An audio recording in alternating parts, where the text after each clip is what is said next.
Voilà, donc on va démarrer si tout le monde est, si tout le monde est prêt. Oui.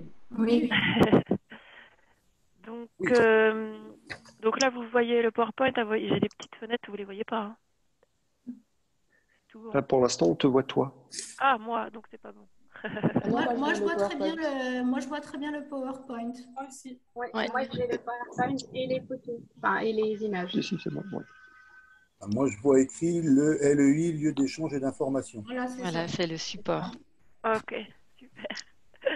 Donc, comme le disait Marie-Jo, donc on va lancer un petit programme atelier en visio pour le club des sites. Et le premier, donc, c'est avec Jean-François qui va vous présenter le LEI. Je sais qu'une partie d'entre vous le connaissent déjà, d'autres moins et d'autres pas du tout. Encore quelqu'un. Hop.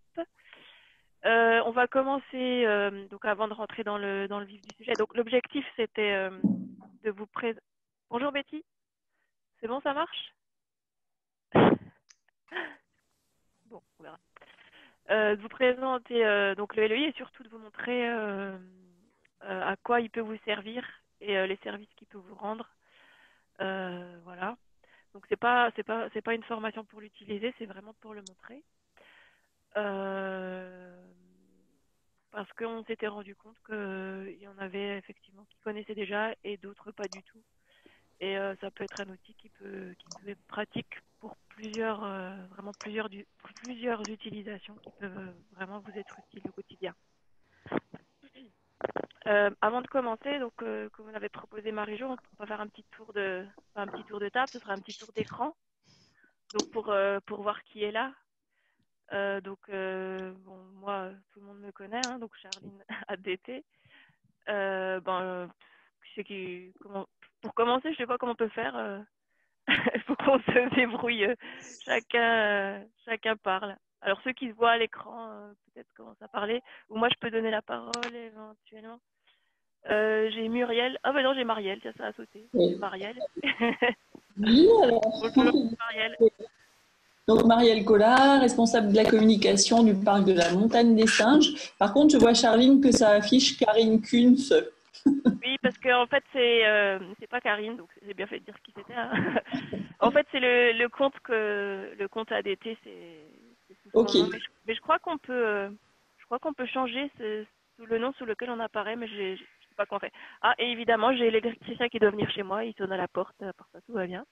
Donc, si ça vous embête pas, Marie-Jo, tu peux gérer le tour de table. J'avais dit de venir avant 10 heures, mais voilà, il vient, parce que j'ai un problème électrique chez moi. Donc, il faut que j'aille lui ouvrir la porte.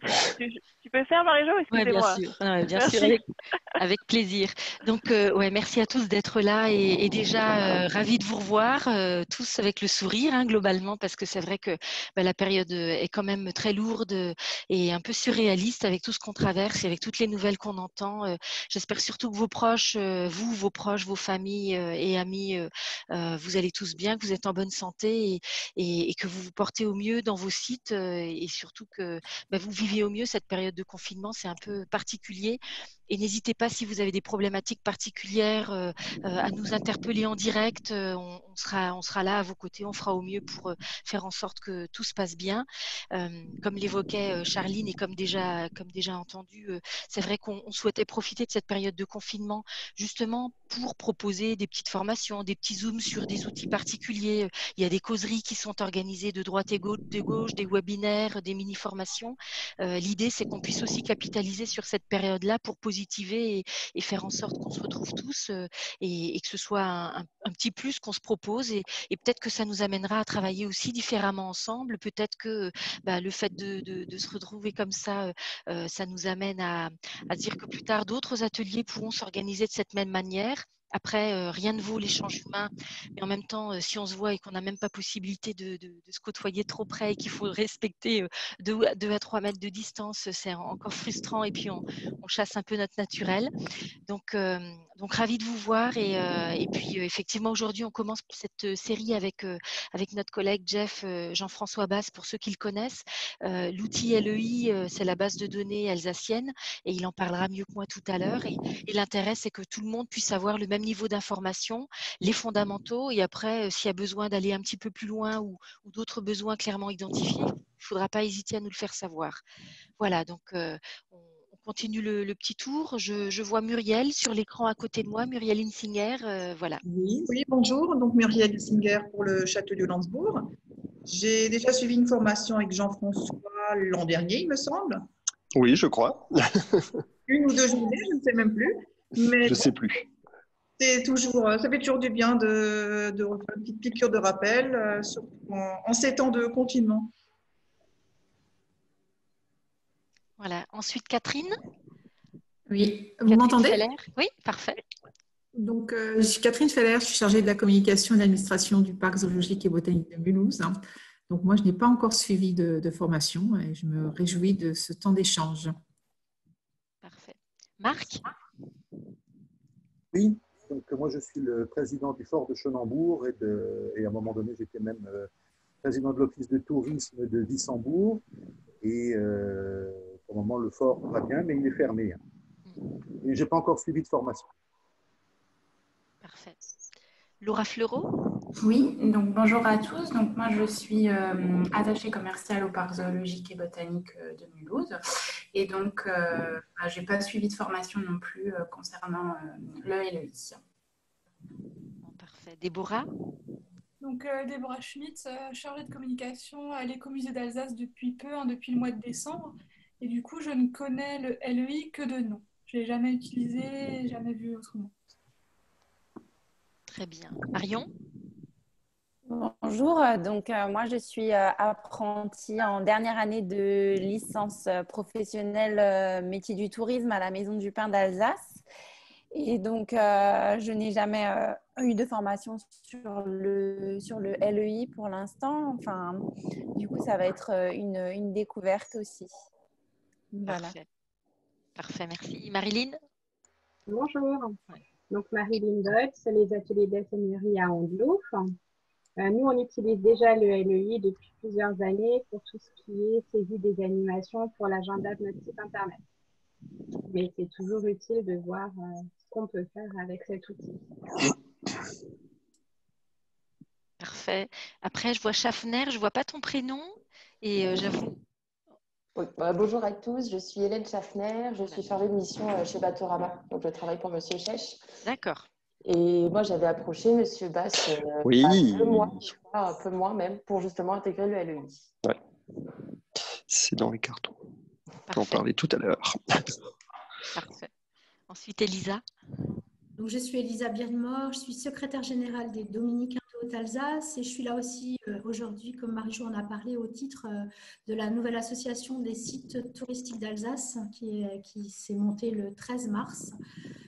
J'utilise déjà à titre personnel pour les Dominicains le LEI essentiellement sur mes animations d'été. Parce que c'est vrai que pour moi, c'est trop lourd de tout rentrer dans le LEI sur les spectacles de la saison. Et parce qu'il faut aussi le rentrer dans des tas d'autres agendas. Donc, c'est vrai que je privilégie le LEI sur plutôt les animations touristiques. Et au titre des sites touristiques d'Alsace, c'est vrai qu'on essaye de monter un outil sur lequel on pourrait faire remonter rapidement également sur les médias régionaux toutes les activités. Donc, ça m'intéresse aussi d'aller plus en profondeur dans le LEI parce que c'est vrai que je l'utilise, à mon avis, très, très mal parce que je le trouve un peu lourd dans l'utilisation et un peu long. Voilà, je le dis, puisqu'on est là pour échanger. Tout à fait, c'est le but. Ouais. Effectivement, c'est le moment. Hein. Marielle. Oui. Tu réactiver le micro. Oui, ça me permet de réagir en vous proposant peut-être, si vous ne souhaitez pas prendre la parole, peut-être couper votre micro et dès lors que vous voulez parler, vous pouvez le rallumer parce que c'est vrai que sinon, il y a souvent des interférences ou même sans le faire exprès, il y a des bruits autour. Donc n'hésitez pas à le couper et le réactiver en cas de prise de parole. Marielle. Oui, alors, Marielle Collat, donc responsable de la communication du parc de la Montagne des Singes. Donc, bon, moi, je connais le LEI, mais bon, je pense qu'il y a toujours des choses à explorer. C'est vrai qu'on ne remplit pas, nous, en direct, donc ça m'intéressait d'avoir cette formation pour pouvoir gérer les infos, surtout en cette période de crise où on ne sait pas très bien quand est-ce qu'on va pouvoir réouvrir. Donc, il y a encore beaucoup. C'est pour ça que je ne sais pas si vous pouvez. Ok, mais donc voilà, puis ravi de vous c'est vrai que ça fait du bien d'avoir un petit Voilà, putain. Laura, voilà, super, elle a coupé son micro. Voilà. Ah, voilà, super. Parce que, ouais. Merci Marielle. Marine Schmitt. Bon, peut-être, ouais. Marine ou Anne-Céline, oui, vas-y. Marine n'a pas de micro. Ah, d'accord. Bon, Anne-Céline l'a coupé. Isabelle ou Betty Favreau, n'hésitez pas à intervenir pour vous présenter et dire quel est votre intérêt pour la rencontre et votre niveau de connaissance du LEI. Oui, bonjour, je suis Isabelle Smithlin, donc je suis responsable du développement au musée Unterlinden depuis 2 mois maintenant. Je ne connais pas bien le LEI et c'est la raison pour laquelle il m'intéressait d'assister à ce webinaire ce matin. Merci. Parfait, merci. Et Betty, tu es parmi nous? Ouais, je ne pense pas encore complètement. Bon, en tout cas, on va peut-être laisser la parole à Jeff justement pour introduire le sujet et puis nous donner tous les fondamentaux. Et ensuite, il y aura un jeu de questions-réponses et on te laisse faire, Jeff. Merci à toi. C'est parfait. Merci. Bonjour tout le monde. Donc, Jean-François Basse, je m'occupe du LEI, entre autres, et de la gestion de la relation client à ADT depuis quelques temps. Alors, le LEI, ça fait quasiment 20 ans que je m'en occupe en Alsace. On va passer un petit moment ensemble pour échanger justement sur ce qu'est le LEI. Alors, j'aurais peut-être pu intituler le LEI, lieu d'échange d'informations, mythe ou réalité. Donc, on va essayer d'aborder toute l'utilisation du LEI qui qui pourrait en être faite par vous et par les différentes structures. Alors, juste avant de démarrer, j'ai aussi un petit souci technique, c'est que j'utilise mon téléphone parce que je n'arrive pas à installer Zoom sur mon ordinateur. Donc, j'aurai du mal à suivre les conversations. Je pense que c'est peut-être plus Charline qui va le faire. Voilà. Même chose pour l'animation. Donc, si tu peux passer à la diapo suivante. Oui. Donc, en quelques mots, le LEI, c'est quoi? Alors, le LEI, c'est une base de données qui existe en Alsace maintenant depuis quasiment 25 ans. Donc, tout au début, c'était une volonté de la région Alsace de mettre en place un système d'information pour recenser l'offre touristique alsacienne. Tout au début, s'il y a des personnes qui s'en souviennent, qui étaient là au début du projet, il y avait 15 offices qui renseignaient de l'information dans cette base de données. Depuis, le projet a énormément évolué et on va voir a pas mal changé, heureusement. Donc aujourd'hui, c'est quoi le LEI finalement? C'est une base de données qui recense l'offre touristique. Donc, on a à peu près 54 000 fiches aujourd'hui. Donc, ça va être des offres de tout ce qui est hébergement, restauration, sites à visiter, activités, mais également commerce, entreprises, services, associations. Donc là, ça va dépendre des territoires, puisque le LEI peut avoir un usage différent selon les différents secteurs. Diapo suivant. Alors, la principale utilisation, et peut-être celle qui vous intéresse en premier, ça va être Internet. Aujourd'hui, le LEI, c'est la base de données qui alimente un peu plus de 200 sites Internet. Alors, je crois qu'on est à 220, ou entre 220 et 250. C'est très difficile de suivre parce que je ne suis pas toujours au courant de tout ce qui est fait, et tant mieux. Alors, sur ces 220 sites Internet, il y a tous les sites de la destination Alsace. Donc, le site portail, visite.alsace, qui utilise le LEI pour quasiment toutes ces rubriques. Vous avez d'autres sites, Route des Vins, Massif des Vosges, Noël en Alsace. Donc, dès qu'on va renseigner une information dans le LEI, la même information va être visible instantanément ou le lendemain, ça dépend après de chaque site, sur les sites de la destination Alsace. Ça va être les offices de tourisme. Alors, en Alsace, tous les offices de tourisme de Strasbourg, en passant par Colmar, Wissembourg, Cels, etc., réutilisent les informations du LEI sur leur site Internet. Donc, les informations qui vont être saisies soit par les offices, soit, on va le voir, par d'autres structures. On a également de plus en plus de mairies ou de communautés de communes qui utilisent le LEI pour présenter l'offre touristique de leur territoire, de leur commune, ou pour la liste des associations, des commerces, des boulangeries, etc. Des sites nationaux. Alors, on a énormément de sites nationaux qui viennent rechercher des informations dans le LEI. ça va être alors tout ou partie, ça va dépendre de la thématique des sites. On a des sites comme Tous Voisins qui viennent rechercher toute l'information, donc tout ce qui se passe en Alsace. On va avoir des sites comme, par exemple, un vigneron à la maison qui va venir rechercher uniquement des informations thématisées sur le thème du vin ou de la gastronomie. On en a d'autres, ça va être sur les brocantes. Voilà, ça va dépendre vraiment du thème de chacun des sites. Et on a un partenariat, enfin c'est même une obligation, puisque les offices de tourisme et ADT sont financés par des fonds publics. Nous devons mettre en open data l'ensemble de nos données.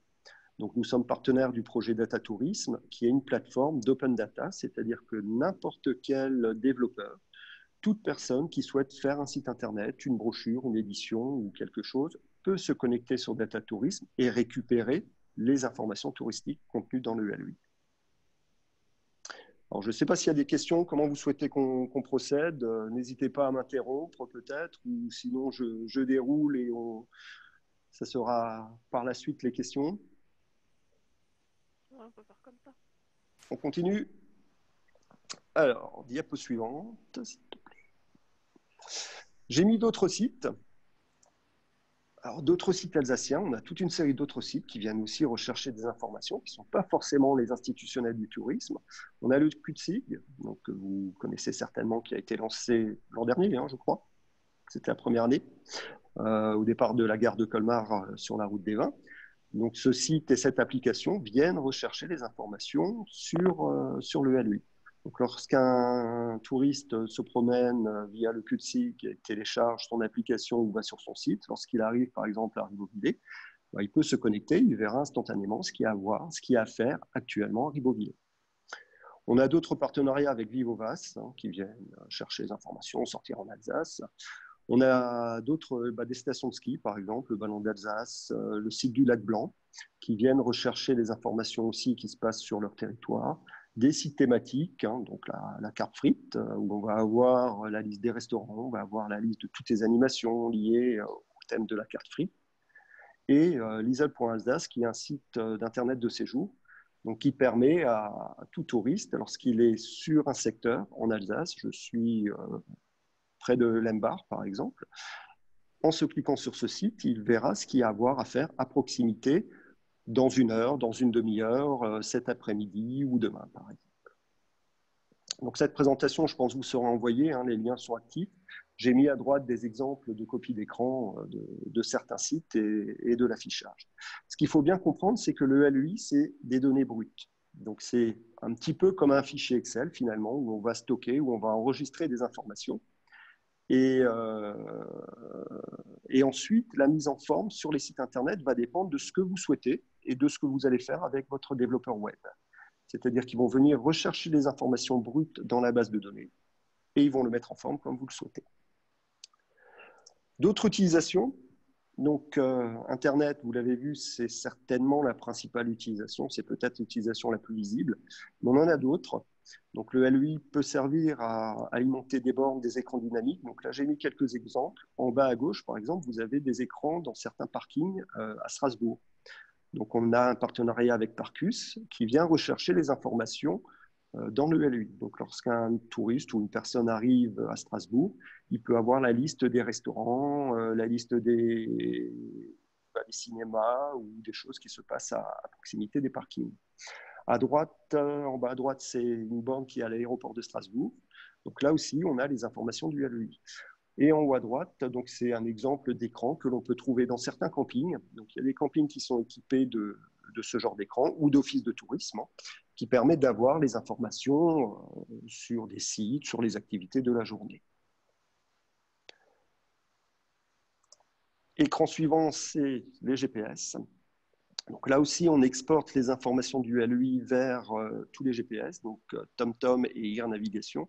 Air Navigation, c'est les GPS qui équipent les voitures. Donc si vous avez une Renault, une Peugeot, une Audi, une Volkswagen, quasiment, je crois, tous les GPS, vous avez les informations éventuellement qui viennent du LUI pour l'Alsace. Donc pour l'instant, ça c'est des données qu'on appelle plus ou moins des données froides, c'est-à-dire ça va être la liste des hébergements, des restaurations, des sites à visiter, des activités, mais pour l'instant, ils n'ont pas d'informations sur les animations.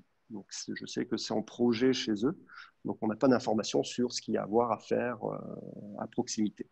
Ça devrait venir. Diapo suivante. Alors, le LEI peut également servir à alimenter des sites de prestataires. Donc là, je vous ai mis quelques exemples. En bas à gauche, par exemple, c'est un site d'un meublé de tourisme. Donc, on a les chalets, je crois que c'était les chalets Anémone, voilà, dans la vallée de Munster, où on va avoir du coup le site avec le descriptif des chalets, etc. Et on va avoir une petite rubrique qui s'appelle Tourisme. Et en cliquant sur cette rubrique tourisme, on va pouvoir retrouver, par exemple, la liste des sites, des activités, des choses à avoir à faire à proximité de ce gîte. Donc ça, après, c'est chaque propriétaire qui va définir, je veux récupérer la liste des sites à visiter dans un rayon de 20 km, par exemple. Il va l'afficher. Un autre prestataire va vouloir afficher le programme des animations avec un moteur de recherche. Il va pouvoir se connecter au LEI et se faire sa propre présentation. À droite, alors j'aurais pu en prendre d'autres, effectivement, je n'ai pas pris la Signorie, mais là, c'est le CIP de Marmoutier, donc, qui affiche également que les informations du LEI. Donc, toute la programmation du CIP, le CIP a un accès, comme d'autres, au LEI, il renseigne ces informations, et ces informations, sa programmation, finalement, va être réaffichée sur son site Internet. Donc, c'est toujours le même principe du LEI. Hein. Le LEI, c'est on va saisir l'information à un endroit, dans une seule base de données. Et avec cette base de données, on va alimenter automatiquement les sites, tous les sites portails Alsace, d'autres sites Internet, des sites de prestataires, des sites de partenaires, des bornes, des écrans, etc. Diapo suivante. D'autres exemples. J'ai mis pourquoi pas votre site Internet. Alors là, j'ai mis, je crois que c'était la Cité du Train et le Fort de Chenambourg, il me semble. Par exemple, sur la Cité du Train, on a une rubrique qui est avec toutes les visites guidées. Donc, ces visites guidées sont peut-être saisies dans le LEI, hein, et je pense qu'elles le sont, soit par l'Office, soit non pas par la Cité du Train, donc certainement par l'Office du Tourisme. Donc, aujourd'hui, l'Office de Tourisme va renseigner le LEI avec les visites guidées, et on a la Cité du Train qui va certainement mettre à jour son site Internet avec les visites guidées. Donc, vous voyez bien qu'on a une double saisie de la même information à deux endroits différents. On pourrait avoir la même à un seul endroit, et elle serait affichée sur le site de la Cité du Train et sur le site de l'Office de tourisme de Mulhouse. L'avantage d'avoir une saisie centralisée, c'est si vous avez une annulation, une modification de date ou de lieu, vous le faites à un seul endroit, vous validez, et la même modification, du coup, va être transmise à tous les sites qui utilisent le LEI. À droite, c'est le Fort de Chenambourg, où on a, par exemple, je crois que c'était la liste des sites à visiter à proximité. Donc là aussi, ça pourrait être une liste qui vient du LEI. Donc, ce qui éviterait de maintenir cette liste, un nouveau site secret, elle apparaîtrait automatiquement sur le fort. Un site disparaît, on n'y est pas. Il y a une modification de date, de tarif, d'heure. Les sites Internet sont finalement toujours à jour. Ça sert également à d'autres choses, donc à l'édition de brochures papier, on en fait encore, parce qu'il y a forcément une demande. Donc ça peut être un agenda des animations, donc c'est ce que j'ai mis par exemple à droite. Donc ça, beaucoup d'offices de tourisme les font, avec le programme des animations de la semaine, du mois ou du week-end, ou pour répondre à des demandes. Lorsqu'un touriste arrive, je viens du 16 au 19 août, qu'est-ce qu'il y a à faire, à voir sur le territoire où je vais passer mes vacances, il suffit de se connecter sur le LEI, on peut sortir ce genre d'agenda. Ces agendas sont aussi disponibles et peuvent être mis en téléchargement sur tout site Internet. Le LEI sert aussi à des fins statistiques. Donc l'INSEE est partenaire du LEI et vient rechercher les informations. Donc là, ça va être plus pour l'offre d'hébergement. On est partenaire de l'Observatoire régional du tourisme. Donc, dès que l'Observatoire régional du tourisme veut faire une étude sur un territoire, il va se connecter au LEI pour récupérer les informations. Quelques offices l'utilisent aussi à des fins statistiques sur leur territoire pour étudier, par exemple, l'évolution de l'offre au cours du mois, des années, etc., par rapport au nombre de lits, par rapport au nombre de meublés, ou même par rapport à l'évolution des tarifs, par exemple. Ils peuvent le faire s'ils le souhaitent à partir du LEI. Le LEI sert encore à plein d'autres choses. Alors, on pourrait y passer des heures. Donc, j'en ai mis quelques-uns pour la GRC Alsace. Donc, la GRC, c'est la gestion des relations clients. Donc, lorsqu'on identifie qu'un touriste va venir ou est en séjour en Alsace, ce touriste a la possibilité de s'abonner à un service et va recevoir quotidiennement, chaque soir, un message avec la liste de 3 choses à voir, à faire pour le lendemain. Donc, l'idée, c'est vraiment de lui suggérer certaines choses à faire pour le lendemain en fonction de la météo. Donc, s'il pleut, on va lui proposer autre chose. Voilà, ça va dépendre vraiment des éléments extérieurs.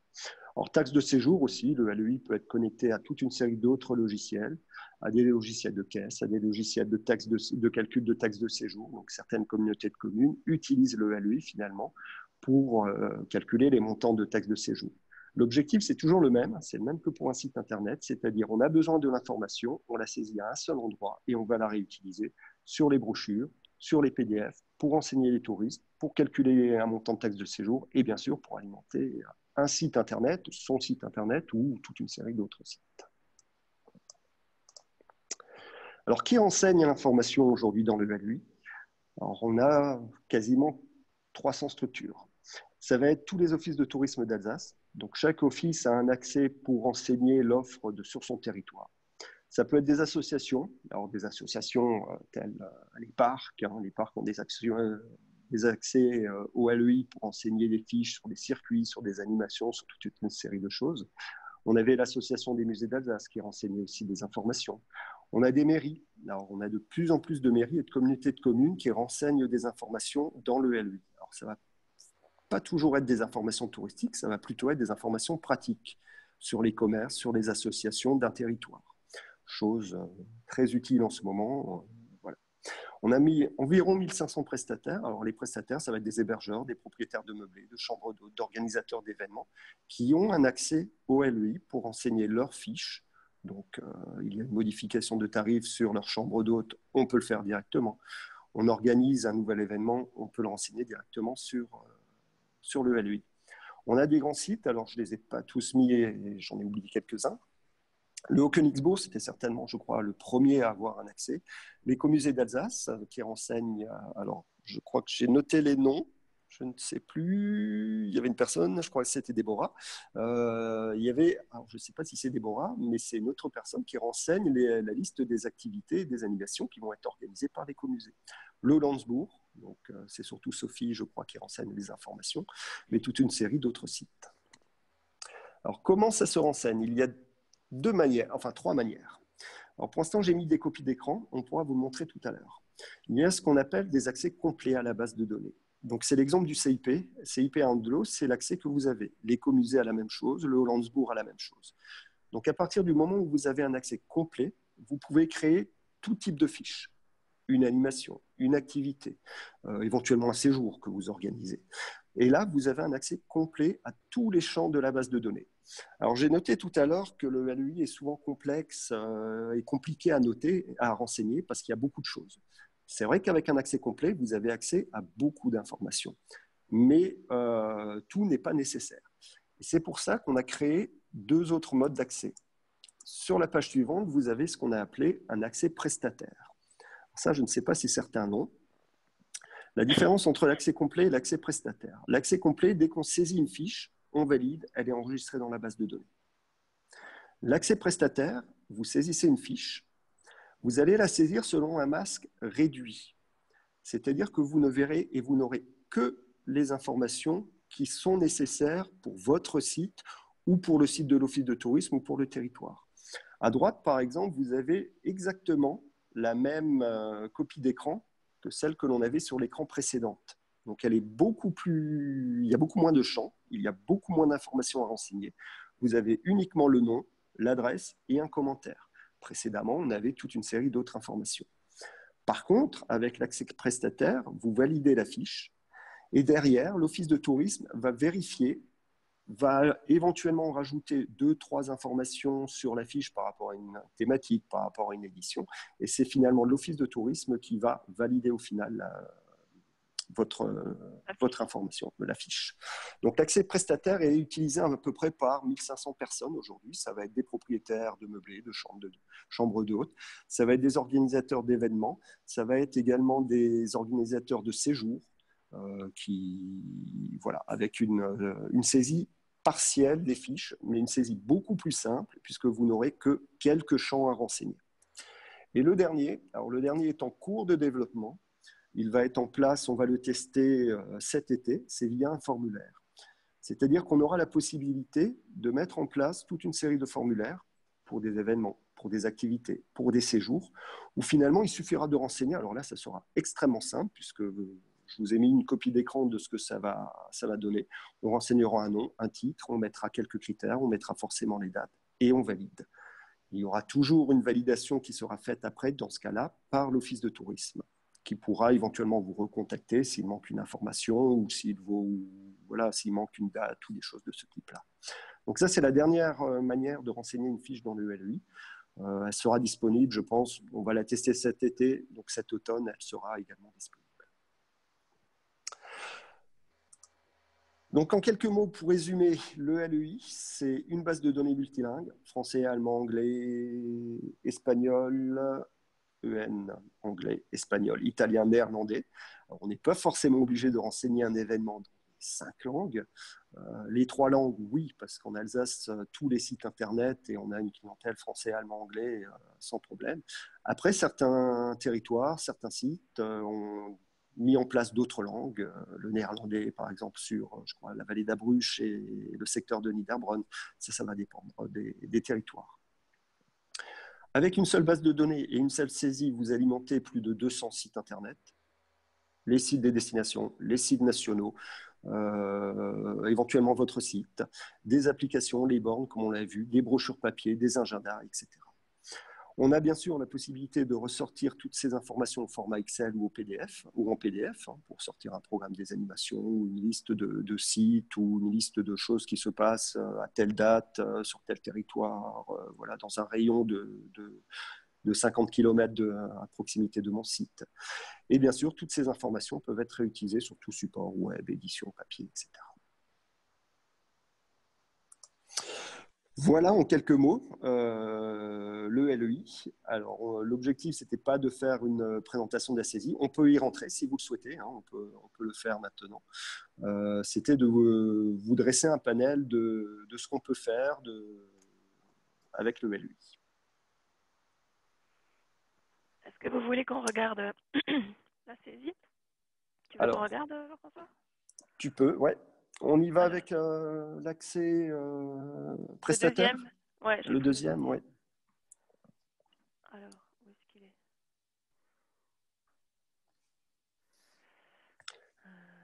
Alors, l'accès prestataire, c'est un accès qui permet à chaque structure de renseigner toute une série de fiches avec validation de la part de l'Office de tourisme. C'est-à-dire que dès que vous avez validé votre fiche, l'Office de tourisme reçoit un message, vérifie les informations et accepte ou refuse. Alors, en général, il n'y a pas à refuser la fiche, mais va éventuellement compléter, va éventuellement rajouter un critère, va éventuellement rajouter une information pour que la fiche sorte sur différents sites.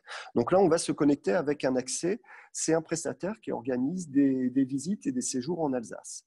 Donc lorsqu'il arrive sur le portail, il a une information générique, mais ça, vous l'avez pour les personnes qui ont déjà des accès à LEI, vous le voyez.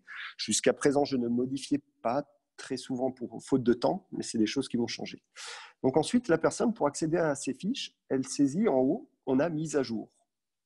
Tu vois, en haut à gauche, Charline découvre également. Dans le bandeau, on a, ou alors tu as cliqué ici pour accéder à vos 15 heures. Ah oui, voilà. Oui, ça y est. Mise à jour. Donc ici, la personne a la possibilité de modifier 15 fiches. Saisie prestataire. Ouais, soit saisie prestataire, soit directement tu cliques sur vous avez 15 offres.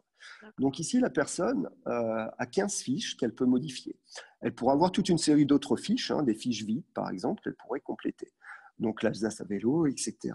Bon, on va cliquer sur la première, par exemple. En cliquant sur la première, vous arrivez sur une page où on va renseigner uniquement le nom d'affiche. On a toujours les conditions générales d'utilisation à accepter ou à refuser, hein, ça c'est dans le cadre du RGPD. On a à droite l'adresse de la fiche. Là aussi, on pourrait encore réduire le nombre de champs, par exemple complément d'adresse, distribution spéciale, les numéros de téléphone, on en a mis 3, mais on pourra en renseigner qu'un seul. Télécopie, c'est quelque chose qui va peut-être complètement disparaître.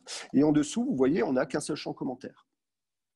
Dans le LEI, on a la possibilité d'en renseigner plusieurs, mais finalement, c'est le seul qui va être vraiment utilisé. Donc cette information, on peut la renseigner en français, en allemand, en anglais, en cliquant sur les drapeaux. L'étape 2, c'est les coordonnées de la structure où le touriste va pouvoir avoir des informations. Donc là aussi, cette information peut être déjà pré-renseignée. Si on a un accès prestataire, par exemple, pour un site, bon, on va toujours avoir les mêmes informations ici.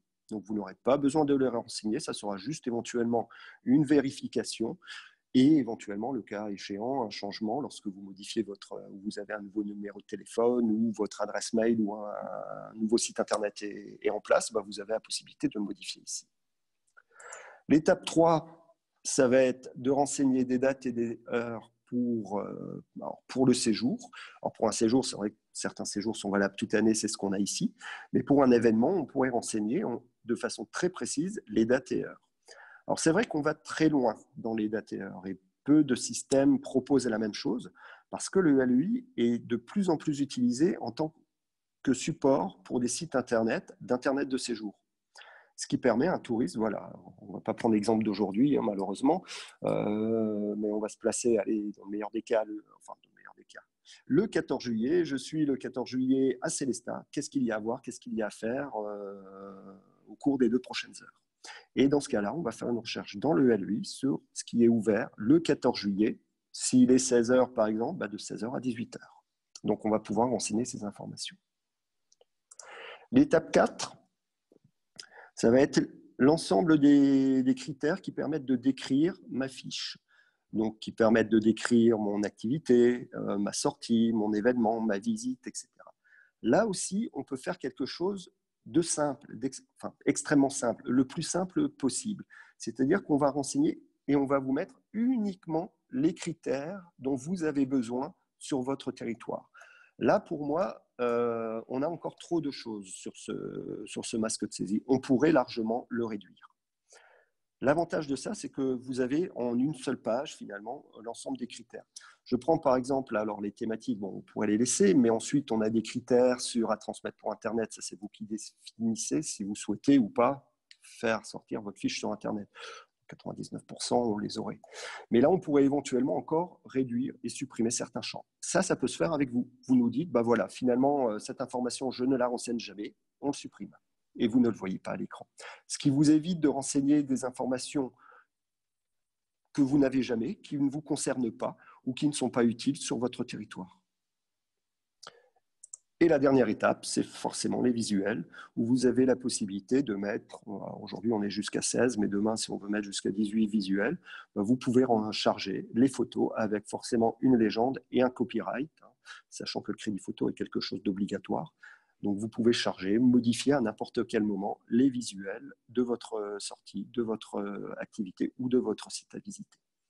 Et lorsque vous validez, un message est envoyé à l'Office de tourisme du territoire, donc là en l'occurrence c'était à Guenot, pour dire voilà, une nouvelle fiche a été créée ou a été modifiée, c'est l'Alsace à vélo, merci de vérifier les informations.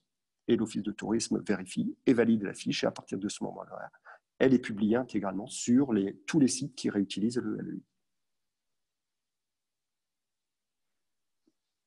Alors, les sites qui sont le Hollandsbourg, Écomusée, j'en ai oublié, la Seigneurie, vous avez une saisie complète, une saisie globale, c'est-à-dire que dès que vous validez, la fiche est transmise dans le LEI. Il n'y a pas validation de l'Office de tourisme. Mais vous avez peut-être beaucoup plus de champs présents à votre écran, sur votre écran.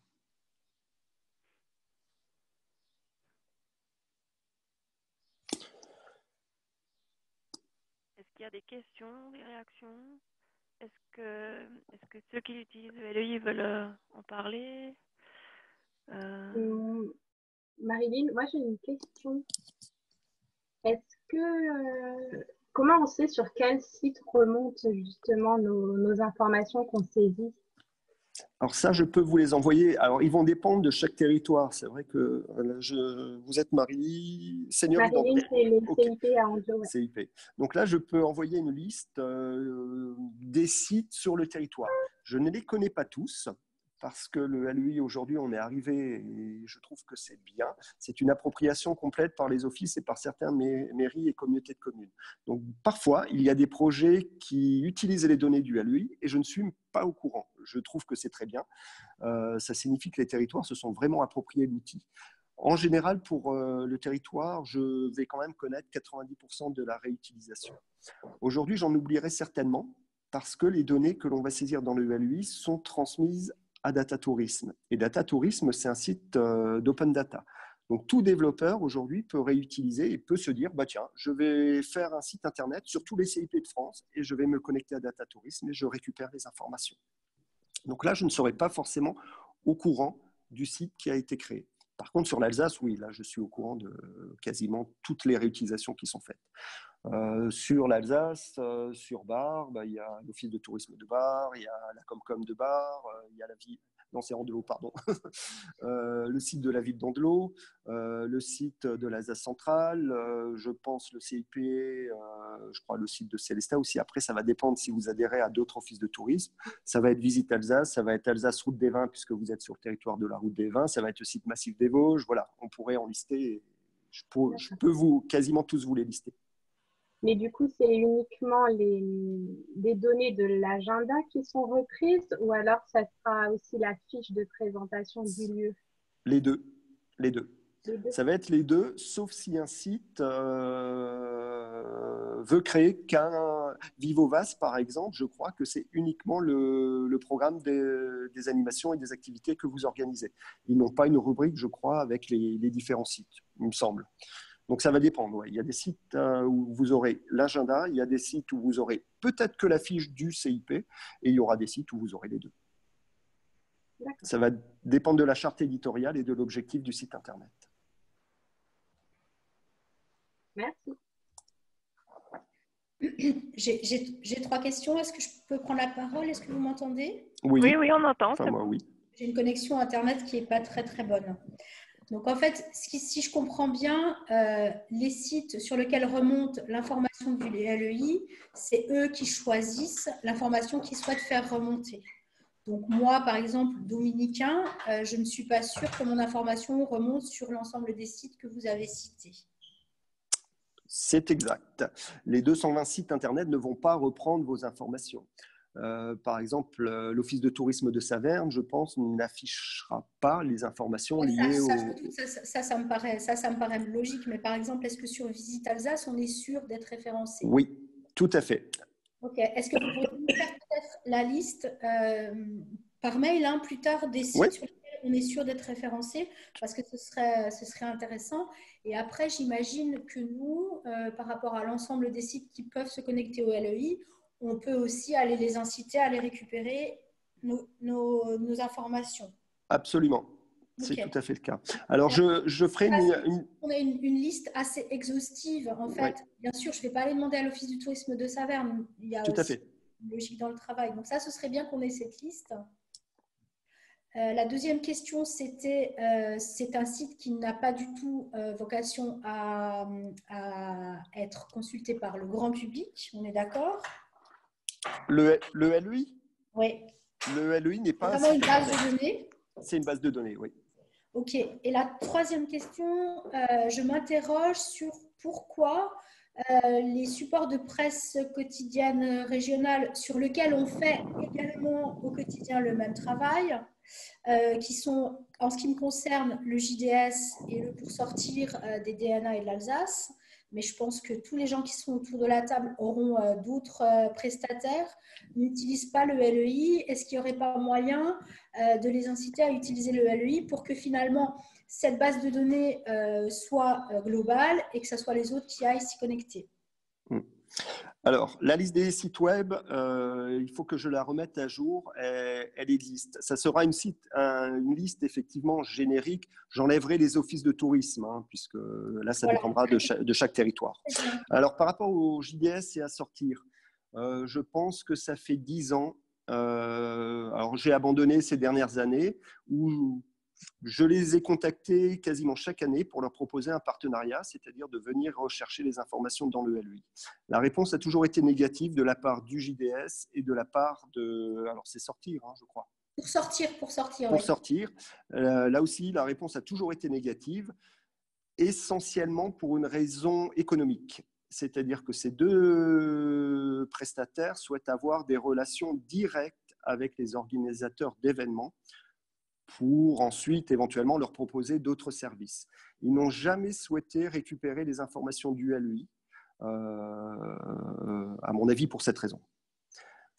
Bon, oui et non, parce que c'est deux choses, c'est-à-dire que les informations, on les rentre dans une plateforme comme la vôtre, les relations commerciales sur l'achat d'espace et tout, on les a avec les commerciaux. Ils peuvent, effectivement. Mais alors, je pense que ces 2 dernières années, je n'ai pas dû les recontacter parce que je pense que j'ai dû essuyer 7, 8, une dizaine de refus systématiques à chacune de mes relances. C'est un point qu'on a abordé quasiment pendant des années, à chaque réunion du comité de pilotage du LEI qui regroupe les utilisateurs qui souhaitent y participer, parce que c'est aussi une forte demande de la part des offices de tourisme, hein, que les événements qu'ils saisissent dans le LEI soient visibles sur JDS et pour sortir. Les deux structures n'ont jamais souhaité mettre en place un lien et récupérer les informations du LEI. Okay. De notre côté, c'était gratuit. Hein. On ne demandait aucune participation financière. Hein. Alors, ça a fonctionné avec d'autres. Hein. Vivovas, qui est peut-être un peu plus dans le Bas-Rhin, je crois, sur le secteur d'Aubernay, Molsheim, etc. Ça fonctionne puisque Vivovas vient chercher les informations dans le LEI, hein, pour leur site internet et pour leur support papier. On l'a fait à un moment donné aussi. Non, il n'est pas là. Alors c'était en Moselle, hein, c'était le Telex 57, je crois, qui vient chercher dans le LEI quelques informations sur le secteur de Saverne, Alsace-Bossu, puisque bon, voilà, le coin de Sarrebourg, Sarreguemines est très intéressé par ce qui se passe en Alsace. Ça fonctionne avec le Telex, ça fonctionne avec l'agenda des brocantes. Donc l'agenda des brocantes vient chercher toutes les informations dans le LEI pour faire le support que vous connaissez peut-être, même en papier. Hein, c'est voilà. Facile pour eux. Comme vous disiez, on exporte un tableau Excel, c'est ça? Alors, on peut le faire de différentes manières. Oui, on peut. Alors, pour les brocantes, oui, on exporte un tableau Excel puisqu'ils le font une fois dans l'année. Donc, c'est effectivement ce cas. Pour Vivovas, non, on vient chercher les informations de manière, je dirais, informatique. Donc, c'est avec des. Voilà, c'est. Du RSS et tout ça.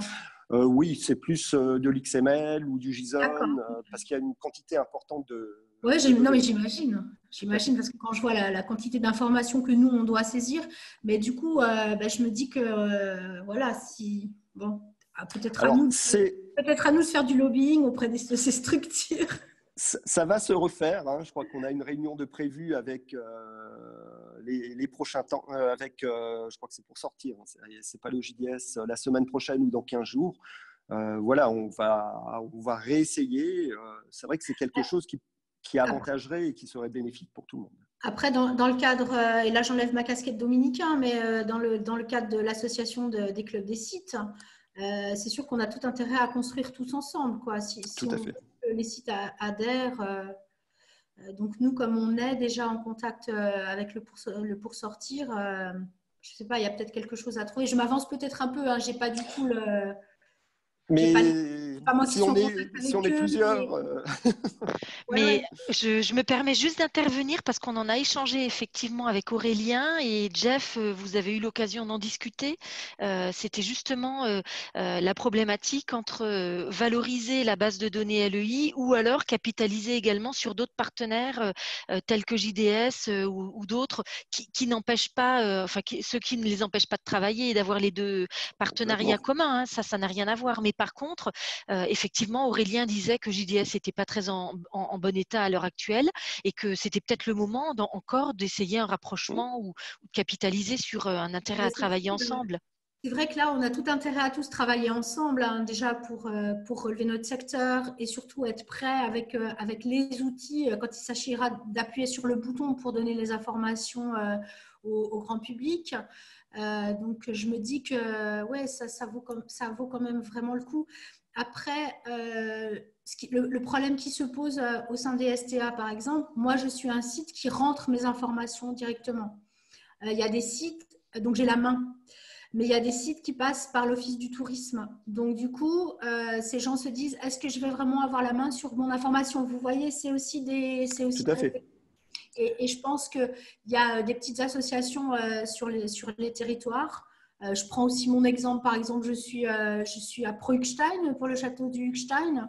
Oui. Je suis sûre que dans l'association, il y a des gens qui puissent aller remplir les informations, donc ils sont obligés de passer par les offices du tourisme. Vous voyez ce que je veux dire? Effectivement, bon, beaucoup d'associations, parce que ça demande effectivement du temps. Alors, l'option formulaire pourrait répondre justement à la problématique des associations. Et beaucoup d'offices sont aussi en attente de cette solution, parce qu'on pourrait le mettre sur tout site internet d'une mairie ou d'un office de tourisme. Et vous êtes une association, vous avez un événement à proposer, vous le saisissez sur le formulaire, vous validez, et puis voilà. Ça répondra certainement à cette problématique. Okay. Écoutez, moi, je suis désolée, j'ai une autre réunion à 10h, donc je vais être obligée de vous quitter. Mais par contre, je ferai un retour du coup au Club des sites aussi et peut-être on essaye de se faire un autre échange pour voir comment on peut avancer ensemble. Oui. N'hésitez pas à me contacter.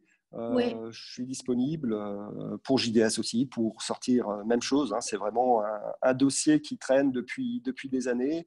Je les ai relancés quasiment chaque année pendant plusieurs temps. Voilà.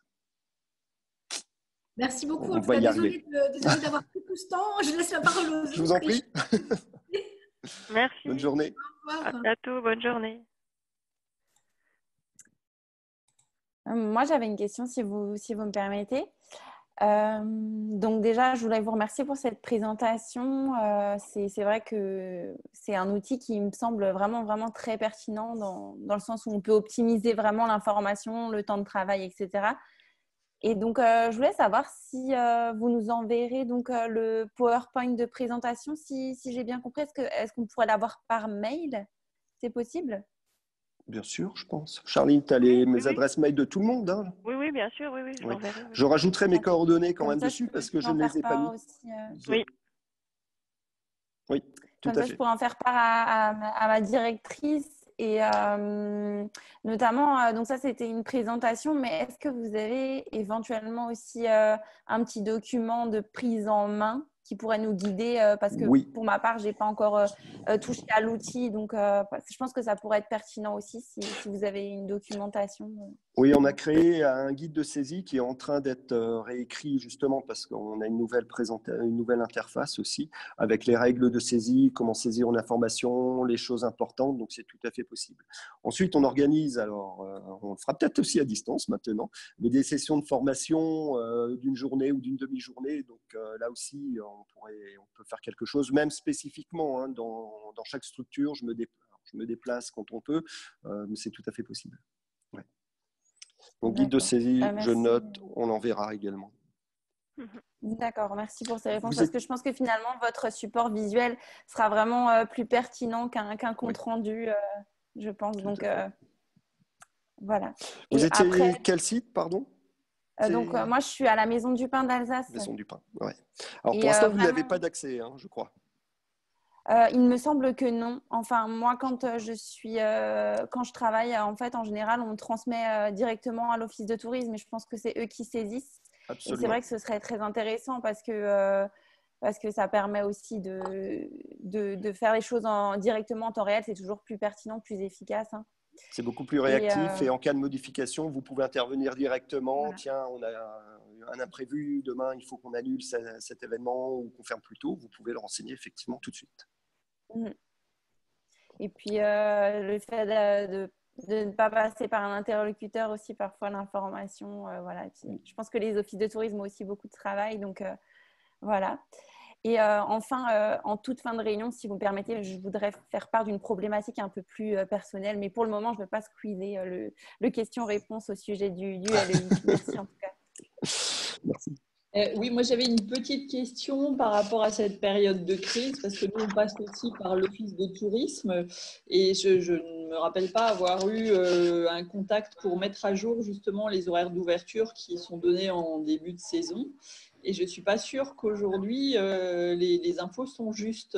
Donc il faut se tourner vers les offices ou… Alors aujourd'hui, oui, il faut se tourner vers les offices de tourisme, effectivement. Ensuite, bon, alors je peux vous créer un accès tout à l'heure. Il ne sera pas optimisé parce que pour pouvoir l'optimiser et le faire vraiment de manière très propre, il faut que je puisse me connecter sur un serveur spécifique. Or, je ne peux pas le faire de chez moi à la maison.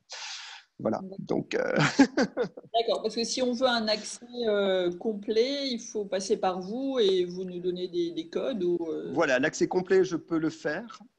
Mais même chose dans la partie critères, donc tous les critères qui permettent de décrire l'événement ou votre site, vous aurez quelque chose de très très long parce que je ne peux pas l'optimiser aujourd'hui. Je peux le faire uniquement du travail. Oui, alors nous, on passait effectivement par l'Office de tourisme. Oui. Si là, je demande un accès complet, est-ce que c'est déjà pré-rempli avec toutes les infos qu'a rentré l'OT Tout à fait, oui, on ne repart pas d'une fiche vide. Hein. Vous aurez votre fiche avec l'état actuel et les informations actuelles. Absolument, oui, oui. Ok. Oui.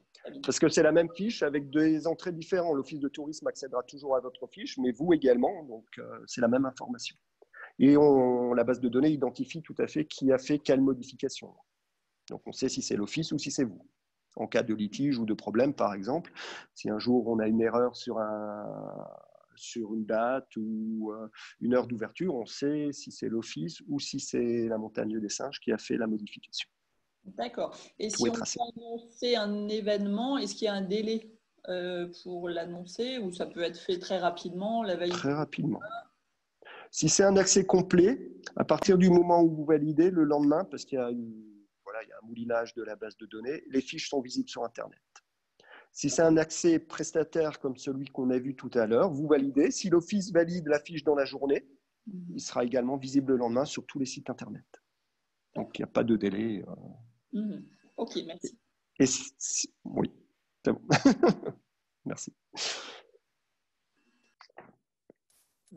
Pareil, le parc zoologique et botanique de Mulhouse, donc je pense que ça doit être l'OT qui renseigne pour nous. Et là, c'est pareil, en temps réel, on aurait des fois besoin de pouvoir vous donner ces informations plus rapidement. Et il y a toujours des fois la disponibilité de nos collègues à l'OT qui n'est pas forcément la même que la nôtre. Et donc, c'est vrai que pour nous, ça serait intéressant qu'on puisse avoir cet accès et pouvoir renseigner en fonction de nos activités. Et donc, ça serait quelque chose de très important. Ouais. Ce qu'on peut faire, je ne sais pas, Charline, si ça… Je suis en train de penser à ça maintenant.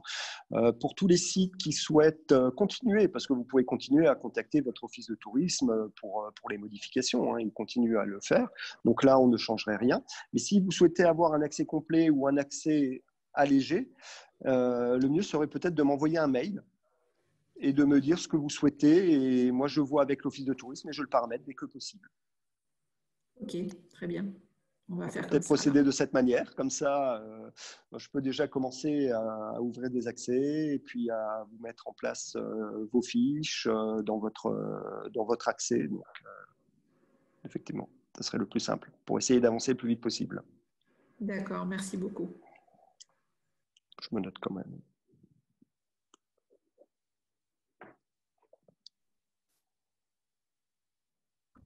J'ai une autre question, si tu peux me permettre, qui concerne la partie statistique. Vous avez évoqué que les offices de tourisme se servaient du LEI pour les statistiques. Oui. Et les statistiques en bureau, la fréquentation de leur bureau, ce genre de choses? C'est deux choses, ouais, non, deux choses différentes. Alors ça, ils l'ont effectivement, la fréquentation, mais c'est avec un autre outil. Là, c'était plus à des fins statistiques par rapport à l'offre touristique. Par exemple, en 2018, on avait 136 chambres sur le territoire. En 2019, 140. C'est plus par rapport à l'offre. C'est des statistiques par rapport à l'offre. Puisque le LEI, c'est… Pardon ? Non, mais je vous laisse finir, pardon. Donc là, le LEI, l'utilisation statistique LEI, c'est vraiment par rapport à l'offre, c'est par rapport au nombre de chambres, c'est éventuellement par rapport au nombre d'animations, pourquoi pas, qui ont été organisées sur le territoire. C'est une évolution de ce style-là. Ensuite, les offices de tourisme, juste pour information, ont un autre outil qui leur permet de connaître exactement la fréquentation à l'accueil, en français, des Français, des Allemands, des Anglais, le nombre de mails, le nombre de numéros de téléphone. Ça aussi, c'est un autre outil régional qui existe, qui permet de gérer toute la partie accueil, y compris les mails, les courriers, etc. Donc ça, c'est un autre outil. Ah, c'est un autre outil, ça n'a rien à voir avec le LEI. Non, pas du tout. C'est vraiment un outil spécifique pour gérer l'accueil. Par exemple, il y a une personne qui arrive, c'est un Français qui m'a demandé des informations sur l'hébergement et sur un site Internet, et je lui ai répondu directement à l'accueil, ou je lui ai envoyé un mail, ou je lui ai envoyé un courrier. Voilà. C'est vraiment un outil spécifique de gestion d'accueil. Ok, bon, bah, du coup, j'irai voir pour me renseigner sur cet outil-là qui m'intéresse. Voilà. Vous dépendez de quel office? Nous, on dépend du Pays de Bar. Ok, ben, ils connaissent très bien ces logiciels à visite. Ouais, permet de... J'avais discuté avec Virginie. Oui. Il me semble qu'on ne peut pas y accéder, nous, en tant que site touristique. C'était effectivement en discussion. Ouais. Techniquement, on peut. Après, c'est un choix stratégique, effectivement, au niveau du comité de pilotage. Donc, il faudrait que plusieurs offices soient d'accord. Mais à la limite, je vais faire part de votre demande. Parce que je trouve que ça serait bien que les sites puissent effectivement, en plus, se rajouter. Ça permettrait aussi, un peu comme le Value, de partager les contacts, les prospects. Et... Ouais. Parce qu'actuellement, c'est vrai qu'on a une cuisine interne, mais c'est pas très, très opérationnel. Ouais. Non, ce logiciel permet de faire pas mal de choses. Mais c'est un autre. Un autre sujet, ok. Voilà. Merci. Je vous en prie. Est-ce qu'il y a d'autres questions? Alors, autre chose, juste pour terminer sur des fins statistiques. Alors, moi, j'ai quelques statistiques, mais ça va être des statistiques de consultation des fiches sur les sites Portail Alsace. Donc, je peux tout à fait savoir combien de fois la fiche, par exemple, du Hollandsbourg a été consultée sur le site Visite Alsace. Et ça, c'est des informations qu'on peut vous communiquer pour tous les sites, pour toutes les activités. Voilà, alors, je les ai ouverts, hein, je l'ai là. L'an dernier, Batorama, par exemple, a été vu 21 822 fois sur le site Visite Alsace. Et je sais combien de personnes ont envoyé un mail depuis le site Visite Alsace ou ont basculé sur le site de Batorama depuis la fiche LEI, visible depuis Visite Alsace, par exemple. Donc ça, c'est des informations qu'on peut vous communiquer. Est-ce que tu aurais les Dominicains, par exemple? Parce que tout à l'heure, Alors, Dominicain, je ne l'ai pas. Non, j'ai le top 15, il n'est pas dans le top 15, donc non, je ne peux pas. Et pour la montagne des singes? La montagne des singes, elle est dans le top 15. Ici. Alors, depuis le site Visite Alsace l'an dernier, il y a eu le changement, hein, la transition entre Tourisme Alsace, Visite Alsace. Donc, on a quand même perdu en nombre de personnes. La montagne des singes, il y avait 8518 personnes qui ont consulté la fiche Montagne des singes depuis le site Visite Alsace. Là, je n'ai pas le nombre de mails et d'appels téléphoniques qui ont été faits depuis cette fiche. Je peux vous le trouver et vous l'envoyer. D'accord, ok, merci. Voilà. Et toi, Jeff, tu envoies des stats régulièrement? Alors, je les envoie aux offices de tourisme. D'accord. C'est les offices de tourisme qui les ont. Après, je ne sais pas s'ils communiquent auprès de des sites de leur territoire. Ça, je ne sais pas. Le numéro 1, c'est le Haut-Königsbourg. Mais j'imagine que tu retrouves les mêmes classements que celui de la fréquentation physique, en gros. Alors, au Königsbourg, la Petite France, il y a des fiches sites ou non, hein, la Petite France, Donon, la Petite Venise, le Mont-Saint-Odile, l'écomusée, la cathédrale, Naturopark, le fort de Chenambourg, la montagne des singes, le château de Kaisersberg, la cité de l'Auto, la fiche du lac Blanc, la route des Crêtes, voilà à peu près. C'est intéressant. Les choses les plus consultées. Payants, non payants, voilà, c'est un peu tous les sites. Mais on peut avoir des choses vraiment très précises. D'accord. Après, je pense que tout dépend de la visibilité aussi sur le site Visite Alsace, parce que nous, en Tout à fait. l'occurrence, moi, j'ai eu beaucoup de mal à nous trouver. Absolument, ça va On fait partie dépendre. du Alors, du quatrième site, mais franchement, c'était du sport pour me trouver. Mais bon. c'est un site où il y a beaucoup de choses. Alors, sur Visite Alsace, il y a quelque chose qui est très utilisé maintenant. C'est quand même, vous avez un moteur de recherche tout en haut qui permet de rechercher. Et c'est quelque chose de très utilisé. Et l'internaute peut taper, alors il va peut-être pas taper montagne, mais il va taper singe et il va tomber directement sur votre fiche. Et c'est par ce biais-là qu'on retrouve très souvent des sites, des activités ou des animations. Et les internautes utilisent ça. C'est à la moteur de recherche, hein, Google ou autre. Après, ça implique qu'on nous connaisse déjà. Tout à fait. Tout à fait. Ou alors après, il faudrait des rubriques insolites ou des choses que vous n'imaginez pas trouver en Alsace. Voilà. Bon, après, c'est un choix éditorial de chaque site. Et je suis d'accord avec vous. Ça dépend. Voilà. Et du coup, moi, j'avais la même question encore que pour le parc zoologique et botanique. J'attends votre retour pour les accès, que vous créez vraiment nos accès également à la Maison du Pain. À la limite, c'est plutôt vous qui allez me dire si vous souhaitez un accès et si oui, lequel. Prestataire, donc un accès réduit simple ou un accès complet. Et ensuite, je peux vous créer cet accès. Ok, très bien. C'est peut-être le plus simple parce que sinon, je ne vais pas forcément savoir si vous souhaitez avoir un accès complet ou d'abord une validation, enfin un accès un peu plus léger, donc plus facile à renseigner. La seule chose, c'est qu'il y a une validation par l'office, mais l'office de Célestat, et, comme beaucoup d'offices, sont quand même en général très réactifs et valident très, très, très rapidement vos informations. Oui, et puis maintenant, ils sont juste à côté de nous, ils ont déménagé. Donc tout à fait, oui. Il suffit de traverser la place. Si jamais, au bout de 2 jours, vous voyez, la fiche n'est pas validée, il suffit de se déplacer. Et une fois, et puis après, en général, ça ira. Ok, merci.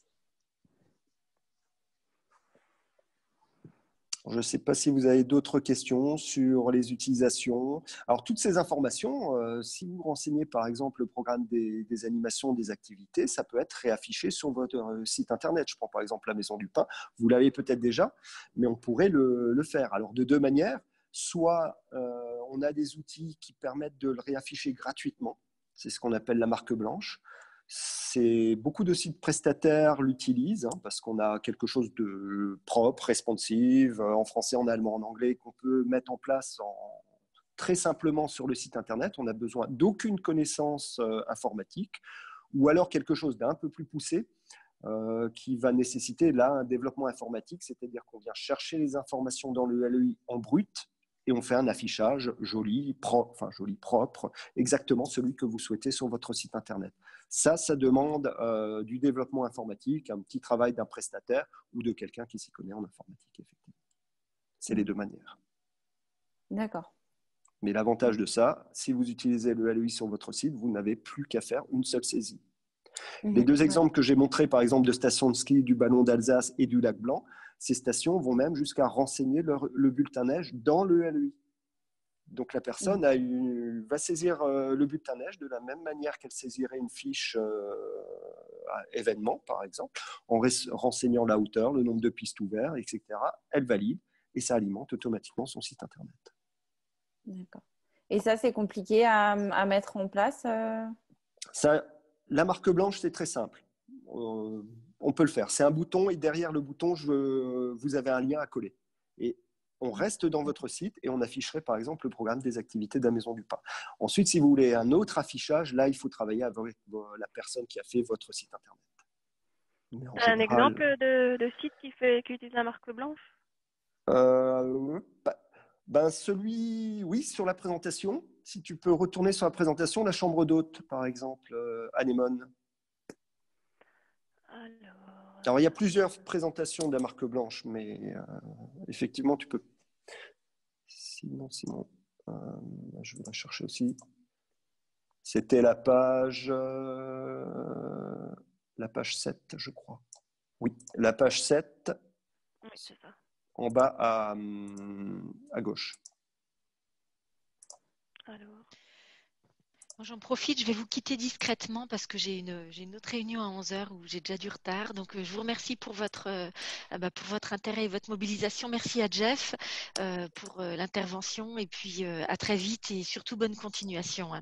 Passez une belle journée et bon week-end de confiné. À très vite, au À revoir. bientôt. Ciao, Salut, ciao. merci Marie-Jo. Salut. Ouais, merci à vous. Au revoir Marie-Jo. Au revoir, ciao, ciao. Alors, je crois que j'avais activé le lien, hein. Non, si Oui. tu cliques dessus. Non, il me fait changer de diapo. Attends. Alors, sinon, tu vas sur ces chalets. Alors, il faut que je... Hop. Chalet. Hop là. Chalets au singulier. Oui. Anémone, enfin anemone-alsace.fr.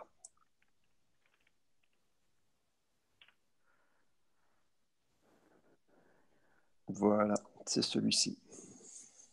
Vous voyez là? Non? Oui. Oui? Ah, super.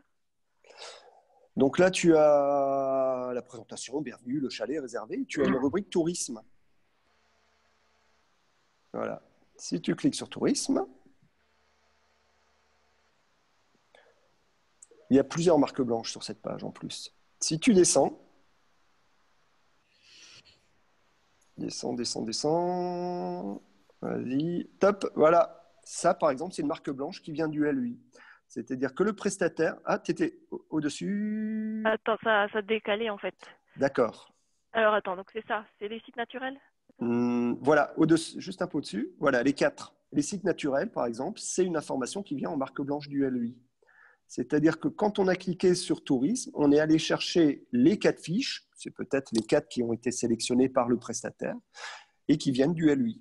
Donc on a plusieurs présentations, hein, sous forme comme ça. L'affichage est quand même propre, hein.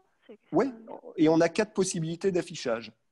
Donc là, ces informations, ça pourrait être, imaginons, on reprend l'exemple de la Maison du Pain, il y a une rubrique les activités ou les animations à faire ce week-end ou cette semaine ou par thématique, je ne sais pas. Et en cliquant, on affiche les 4 ou les 5 ou les 10 ou les 20 ou les 50 activités de la Maison du Pain. Et ça, c'est entièrement gratuit, c'est faisable en quelques minutes et toutes ces informations donc, viennent du LEI. Si on modifie une information sur le lac du Forlay, par exemple, c'est à jour sur le site internet du chalet Anémone.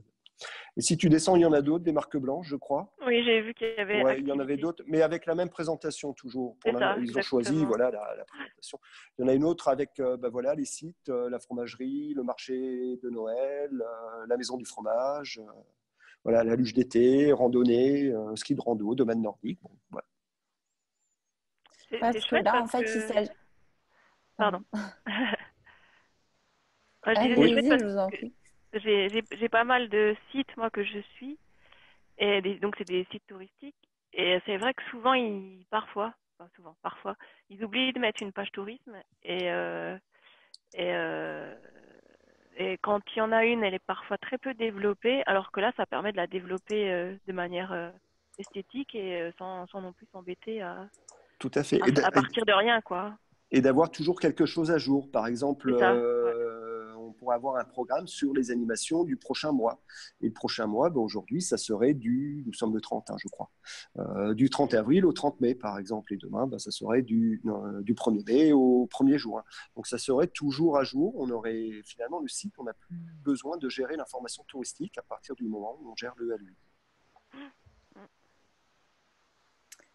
Et du coup, ce que je voulais demander, là, c'est dans l'onglet tourisme avec des événements d'autres structures et des environs. Oui. Mais est-ce qu'on peut, donc si j'ai bien compris, on peut l'imaginer dans un onglet Nos actualités avec vraiment un atelier main à la pâte, une visite gourmande, mais vraiment que des choses de la Maison du Pain. Absolument, oui. Après la recherche, on va rechercher des informations dans le LUI, celles que l'on veut. Hein. C'est sûr que si on prend la Maison du Pain, on aura le programme des animations de la Maison du Pain. Sauf si vous souhaitez avoir une autre rubrique, par exemple sur votre site, avoir à proximité, où on pourrait afficher d'autres sites de Célestat. Ça aussi. Ça peut être intéressant, mais ça nécessite quand même du coup l'intervention du développeur de créer un nouvel onglet. Mais c'est vrai qu'à long terme, ça peut être intéressant. Oui. Et... je suis sur votre site La Maison du Pain. Dans le programme, par exemple, on a le programme du 14 mai, du 15 mai. C'est des fiches qui pourraient venir du LEI avec à peu près cette présentation. D'accord, bah, c'est tout à fait intéressant du coup.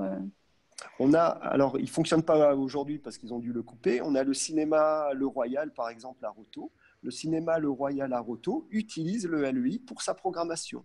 Donc, si vous allez sur le site à la programmation, bah, vous aurez la liste des fiches qui viennent du LEI, présentées quasiment de la même manière que celle que vous avez sur votre site.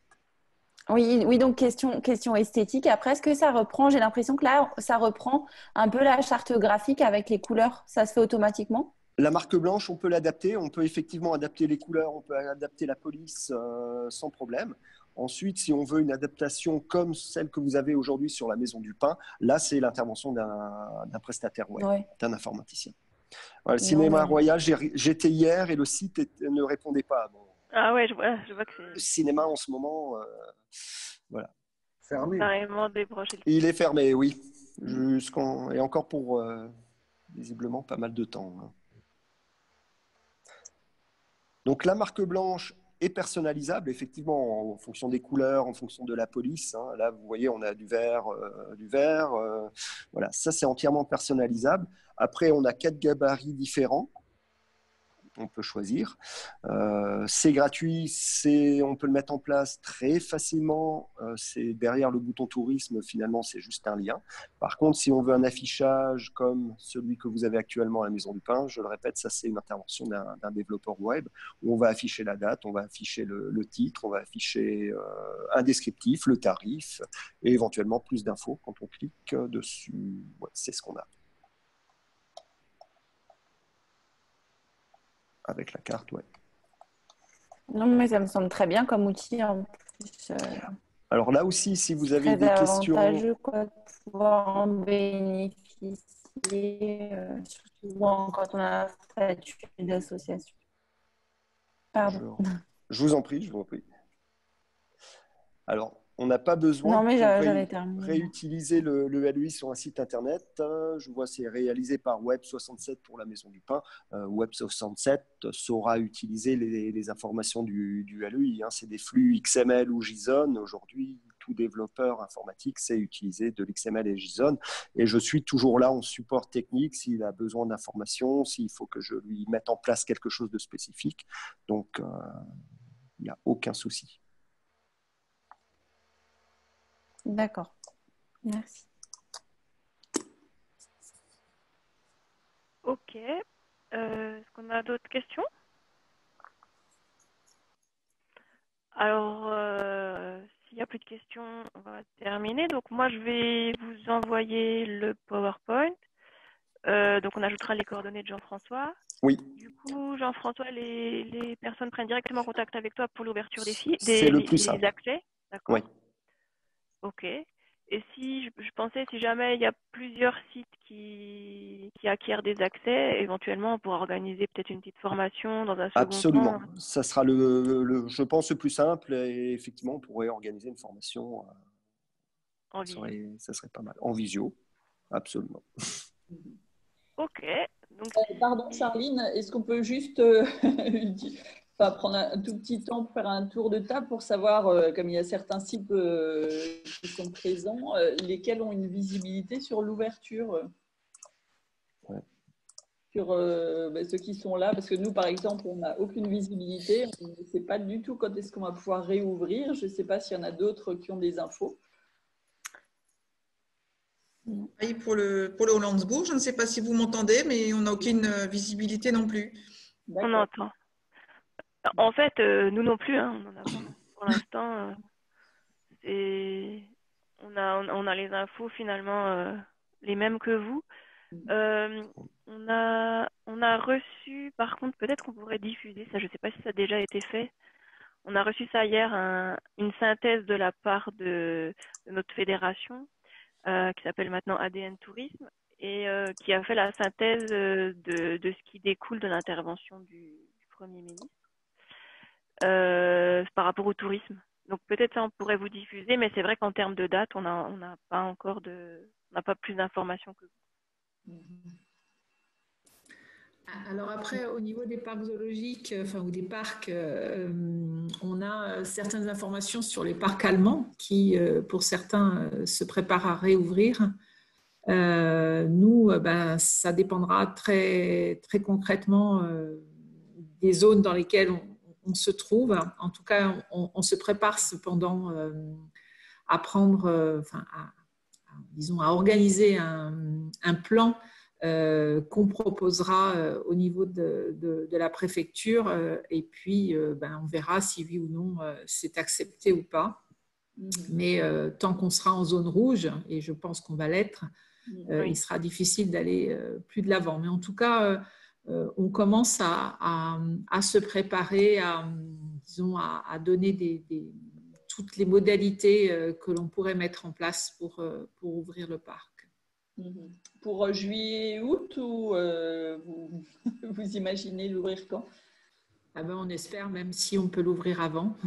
Mais bon, ça nous semble un peu difficile. Tout dépendra aussi comment ça se passe au niveau d'autres parcs qui vont déjà ouvrir.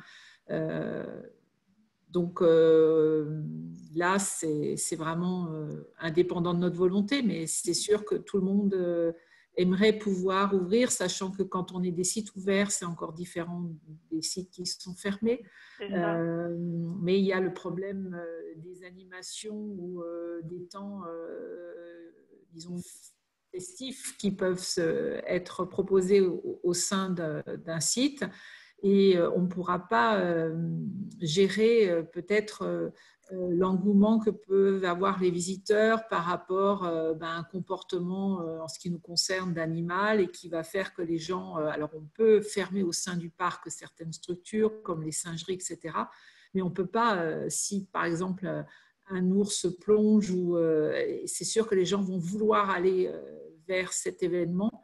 Et c'est ça qui va être compliqué à gérer, ainsi que les sorties de sites, les ventes de billets. Enfin, voilà, il y a plein de choses qu'il faut qu'on puisse mettre en place avant de pouvoir dire qu'on est opérationnel pour ouvrir. Et de toute manière, ça sera soumis à l'autorité pour nous laisser ouvrir ou pas. Oui, je pense qu'on n'aura pas de visibilité avant fin mai, en tout cas, sur les possibilités d'ouvrir ou pas. Ça, c'est sûr. Mais en tout cas, on s'y prépare. On prépare tout ce qu'il faut pour qu'au moins on ait un plan d'action à donner au cas où. Excuse-moi, pour le fort de Chenambourg, je pense qu'on n'ouvrira pas ni en juillet ni en août. Pour des raisons de sécurité, parce que beaucoup de nos visiteurs viennent d'Italie et d'Espagne. Les réunions de 10 personnes sont interdites. Donc, tous nos groupes, on s'arrange pour avoir des groupes de 30 personnes, donc on est embêtés. Et le problème, c'est très spécifique. Les températures et l'humidité qu'il y a dans les galeries sont très favorables et propices à la prolifération du virus. Donc, je ne pense pas prendre de risques pour et le personnel et les visiteurs. On attendra la suite, et puis on fera une année blanche. C'est sûr, ça dépend de la configuration du site aussi. 12 degrés, 90% d'humidité, c'est exactement ce qu'ils ont dans les laboratoires pour multiplier les bactéries et les virus. C'est l'idéal, oui. Donc, je ne vais pas… Et mes guides, tant bénévoles que salariés, qui sont donc au chômage partiel, là, ont toutes et tous plus de 60-65 ans. C'est dommage parce que l'année dernière, on a eu une année exceptionnelle. Là, on avait des demandes de partout, hein, mais bon, je dirais pour la promotion touristique, ça serait un plus même de dire qu'on avait fermé pour la sécurité des gens le jour où on ouvrira, que de laisser planer le doute, parce que j'allais dire un gros mot, cette saleté de maladie, c'est pas terminé. Hein. D'ailleurs, même le gouvernement ne prend pas position. Ils savent qu'il va y avoir un rebond. On le sait. Enfin, la réunion aujourd'hui, c'était très sympa. On en fera d'autres sur d'autres sujets. Tout le monde était bien sage et c'est super cool. Ok, donc nous, moi j'essaierai de voir si je peux diffuser le document dont je vous parlais avant. Et sinon, n'hésitez pas à aller voir sur le site internet d'ADT. On relaie aussi les informations au niveau national. On relaie tout ce qu'on a. Voilà. Ok. Bon, s'il n'y a plus de questions, on va raccrocher. Merci en tout cas à tous d'être là. Donc, j'espère que ça vous a apporté des informations utiles. Et comme je vous disais, super. Je reviendrai vers vous avec le PowerPoint et puis on va essayer de faire un petit programme d'atelier visio comme ça sur différents sujets.